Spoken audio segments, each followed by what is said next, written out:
Hello friends, it's me, and today, what is the number one sunscreen? Let's check out. I found the best and worst sunscreen for your skin. Style theory. From the style theorist. Together, let's go.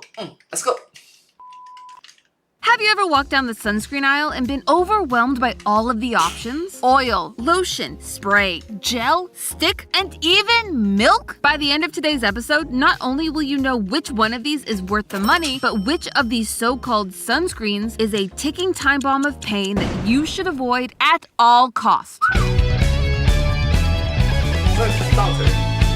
Hello Internet, welcome to Style Theory, the show Hello Internet, welcome to Style Theory.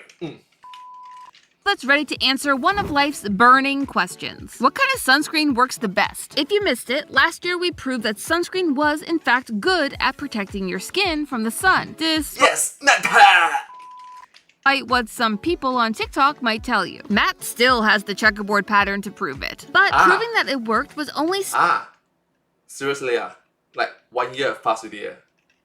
1 year. 1 year, sir.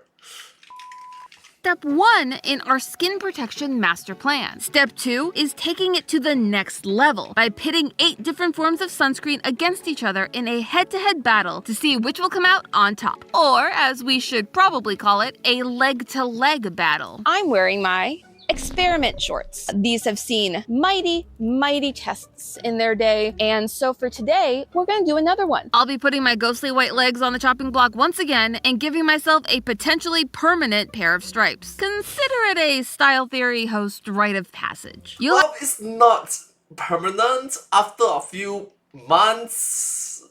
Yeah, for a few months it's a bit... Have to stay tuned to the end to see if we get some nice crispy lines. Mwah. I'm going to be taping up my legs, then I shall sit in the sun in my lovely little lounge chair at the lovely pool where hopefully my neighbors won't come and see me as I am right outside some people's window. And don't say I didn't come prepared. I had the perfect pair of shoes for this occasion. And look, I wasn't lying. I am part of Croc Nation. I got some Style Theory blue ones just for this channel. Don't worry, chat. I won't be leaving these out in the sun to dry, but I will be separating my legs into 4 quadrants each for this test. On our right, from knee to ankle, we have our lotion, stick, spray, and gel. On our left, we have whipped, spritz, oil, and milk. We will be following the instructions on the packaging to a T and using exactly the recommended amount per type. Easier said than done for some of them. That Chardonnay oil is slippery. To keep things even more consistent, all of our options are going to be from the same brand, Vacation, who are, at least according to their marketing, the world's best smelling sunscreen. Yes, best smelling, which I'll say right now, I believe it. It smells so good, and by keeping it to one brand, we can eliminate as many variables as possible. The only one it can't, SPF. However, as we learned last time, once you go over 30 SPF, the difference is pretty negligible for a short period of time. So, as we are capping our day at 4 hours, with hourly check-ins along the way, it will not affect our results today. You may have noticed that this time around, we don't have a skin control. And that's because we learned another thing from Matt's last sun adventure. Safety. Did I not just mention that he still has the checkerboard? That is some real damage. Tanning beds are no joke. According to the Skin Cancer Foundation, using a tanning bed can increase your risk of skin cancer by 83%. In fact, more people develop skin cancer from tanning beds than develop lung cancer from smoking. So count this as your tanning bed PSA. No tanning beds this time. I Okay, whoa. happen to have another card up my sleeve, and it's UV activated. UV exposure cards let you see how much UV radiation is hitting it. It works basically like those sunscreen stickers that let you know when to reapply. As the sunscreen wears off, that little dot at the center of our card will start to turn purple. The more purple we see, the more the UV radiation is making it to the dot. We're going to cover them with the same sunscreens as my legs, leaving one bare for our control. This gives us a safer yet equally informative test. My cards are still cooking away over there. See, we don't need a tanning bed. Look, improvements! Yeah! I like it that there's actually improvements from last year, so they actually researched more and developed new techniques to do it properly. Wow.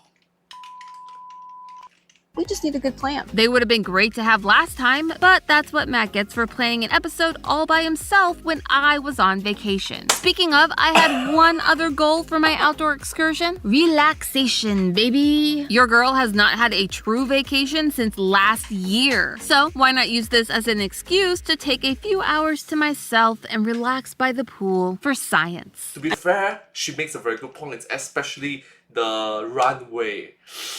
It's a lot of work. I'm just gonna sit here with all of my sunscreen and work.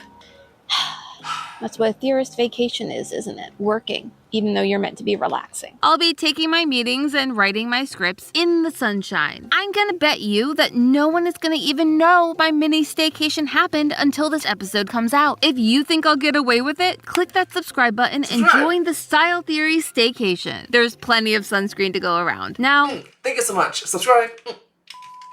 while I sit back and bake in the hot, hot LA sun for our first hour, let's talk about what we are about to witness happen to my skin. Depending on the amount of melanin your body can produce, your skin's reaction will be slightly different. Melanin is the powerhouse of the skin cell, as it absorbs excess UV light and helps to protect the rest of your skin. When your body produces more melanin, it will tan and gain more color. And when it can't produce enough, it will burn. That's pretty standard. And so you know, even people with a high amount of melanin will burn without proper sun protection. However, how your skin reacts and the amount of melanin your skin can produce can actually change over time, at any time. It's actually what happened to me. As a kid, whenever I went out in the sun, I would tan pretty easily, at least until I was around the age of 10 or 11, when suddenly I could only go from Casper the Friendly Ghost to Mr. Krabs and back again. It was like getting the world's lamest superpower. Burn girl! You don't get burned, she does.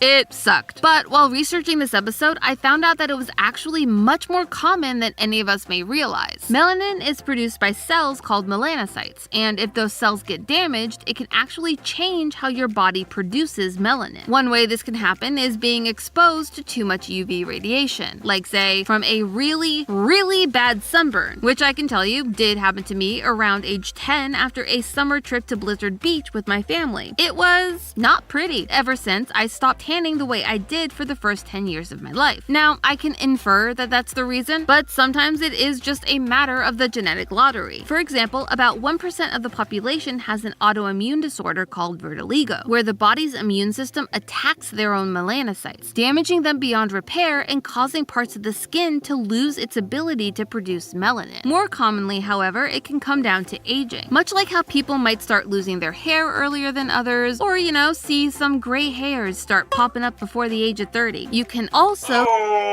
Don't say that. Sandy's gonna be mad. start to lose pigmentation as your body's melanocyte count naturally decreases. This is extremely important because it means that over the course of your life, you will need to update your sun protection routine as your skin changes. And as always, make sure you are following the directions closely. Lucky for us though, we don't need me to tan in order to find out if the sunscreen is working. We're gonna feel the burn, baby. At this point, we were hitting our first hour and I was feeling the heat, though you couldn't really see any changes on my skin just yet. And our UV cards were also still looking good and protected. Not a surprise since our sunscreens are meant to last about 2 hours before needing to be reapplied. What wasn't doing so hot? My computer. As I sat there trying to write my script that was due by the end of the day, all I was actually doing was getting a warning that my computer kept overheating. Too bad. I agree. When you live stream outside in Singapore, well, device overheat is a very real thing. Much respect to the IRL streamers. Thank you so much. You guys are inspirational. They don't make sunscreen for laptops. It was gonna make hiding my staycation a little bit harder. Sooner or later, Justin was gonna be beating down my door for an update. But I'm sure it's gonna be fine. Fast forward to hour 2, which was the end of our safe period, and things aren't looking quite as peachy. And now that we've hit 2 hours, we have arrived in the danger zone. My skin was heating up and turning red. A few of our quadrants were starting to look a little bit toasty, specifically the oil and the stick. On our UV cards, we were seeing a similar story. So what I can tell you at 2 hours is that our lotion, our spray, our gel, and our milk are all holding up pretty well. Then you have our whipped and our spritz coming in at the next spot. A little bit less coverage, a little bit more of the purple peeking through on those two. Stick is really not doing that hot. There's a lot of purple there. The oil is not doing anything. The oil is just failing all across the board, pretty much as our stick is. Curious. Remember that we made sure to apply the recommended amount of sunscreen not just on my legs, but on the cards as well. Consider it our version of how the professional scientists test sunscreen before it goes to market. Though methods across the world can differ slightly, the general idea is the same. Scientists carefully measure out about 2 milligrams per square centimeter of skin. They then apply that to real people and use a fancy scientific machine to precisely expose them to different amounts and types of UV light. The next day, their burns are analyzed and a sunscreen's true SPF is calculated. In our case, our UV cards are acting as our machine, showing us the UV radiation in real time. Clearly, the majority of our sunscreens were holding up, but could they last? You see, not only does our test today let us see which form of sunscreen works the best, it's going to help us see which one stops working first. And based on the results so far, it's not looking good for our stick and oil, or my stripes. People just keep going, oh no, Amy, the weird suntan lines that you're gonna have. I'm like, there are worse things. I think I can rock a zebra leg, right? That can be fashionable. We'll just have to wait and see if that's actually true. And to see which of our sunscreens will protect us the best, we need to push them to their limit and go for another 2 hours. I spent the time taking meetings from my lounge chair and making friends with the Predator laptop. Ma'am, you're good. That is expensive. That is a good laptop though, but it's expensive.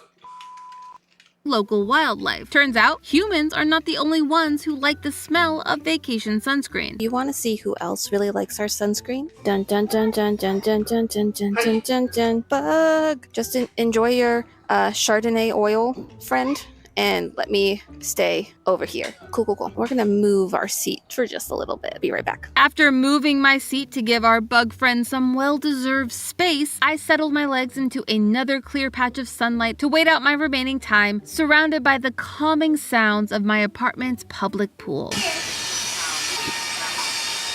In the home stretch, I was very calming. Very calming.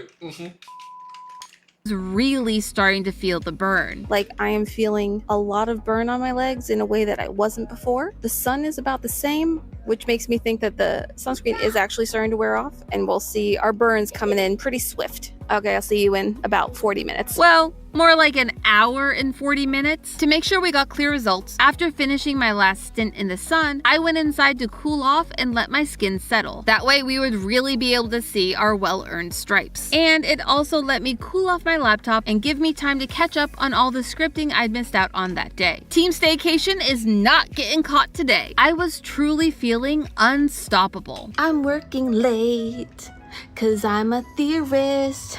My skin is burnt to a crisp. Call me Sabrina. We'll do a duet. My tone-deaf singing aside, it was soon time to peel the tape away and see what we were really dealing with. And I was very surprised by what I found hiding behind all that tape. Let's take a closer look at these results. Overall, the results are pretty similar across the board, or legs, with only a few outliers. Despite our initial findings, the oil didn't end up looking any worse for wear than any other option. When it comes down to which ones actually did the worst, this is how I'd rank our findings. In third place, you have the spritz, which ended up with a bit more discoloration, but still held out pretty well, at least compared to our other two. In second place, you have the spray, which, if you look closely, you can see that we had a few majorly burned areas. I think I may know why, but first, we need to talk about our top loser in this experiment. In first place, for the worst sunscreen of all of our options,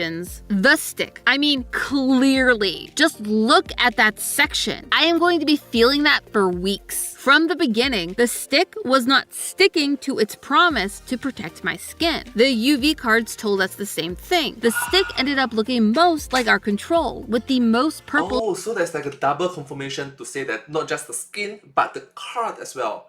Oh, that's clever. showing through than any other option. When you consider the fact that the stick is actually one of the higher SPF products that we tested today at SPF 45, I have to wonder, what happened here? Well, there are two potential answers, so let's take them one by one. Answer number one, the ingredients. When it comes to sunscreens, there are things called active ingredients, which are the ones doing the heavy lifting and actually protecting you from the sun. The key ones I'm going to be looking for fall into two categories. Our physical blockers like zinc or titanium oxide, which form a physical barrier that reflects UV rays away from the skin. The other are our chemical blockers, which absorb the UV radiation before it can reach your skin. Taking a closer look at the ingredients of all 8 of our options, it turns out that the stick is actually pretty good. When it comes to having the most active ingredients, our stick comes in at 4th place, right in the middle of the pack. You know, usually going from 1st place to 4th place is a bad thing, but for our stick, it's actually a positive. And the two options that come in at the very bottom of our ingredient rankings are the spritz and the spray, aka the other two top losers of the day. Yet this still doesn't explain why our stick had the worst results. Which brings me to answer number 2, application. As we said earlier, when sunscreens are tested, they apply 2 milligrams of sunscreen per square centimeter of skin. For our stick, the directions typically recommend that you do about 4 passes to reach that proper coverage amount. But those directions are wrong. Fellow creator and sunscreen enthusiast Dr. Wong, better known here on YouTube as Lab Muffin Beauty Science, did a test over on her channel to figure out exactly how many passes you would have to do to get to that 2 milligram amount of coverage. And chat, it was way over what the professionals recommended. She found Bro, whoa, I really respect that this like go over the board of normal, common, regular, scientific. It's like microscope time. Respect, man. Good job. that in order to reach that 2 milligram value, you'd have to do dozens of layers across your skin. This means that your average sunscreen user, the one who follows the directions on the packaging, is going to find themselves roasting in the sun when they thought they were protected, all because they trusted the directions, just like me. When I applied all of my sunscreen options, I was trusting them to tell me how to use their product properly. Let's take a look again at my final results. You can see around where our test area met the tape, we had some areas that got severely burned. The biggest places for this were the stick and the spray, the two options that were the hardest to tell where I applied. These are actually the most misapplied kinds of sunscreen, all because the packaging doesn't give you all the information that you need. The American Academy of Dermatology even had to dedicate a specific page to how to apply stick and spray sunscreens because so many people were ill-informed. So here's the secret, chat. Always rub in your sunscreen. It may sound simple, but it's a step most people assume they only need to do with options like the lotion or the oil. You need okay. So cream, rub. Huh. Okay, cool. Thank you. I learned something new. Thank you. So it's cream and rub. to do it every single time, no matter what form of sunscreen you happen to be using. And since it's so hard to tell how much you are actually applying of these, they recommend that you go ham until the skin is, as they put it, glistening. I guess the Twilight vampires had it right. Beautiful.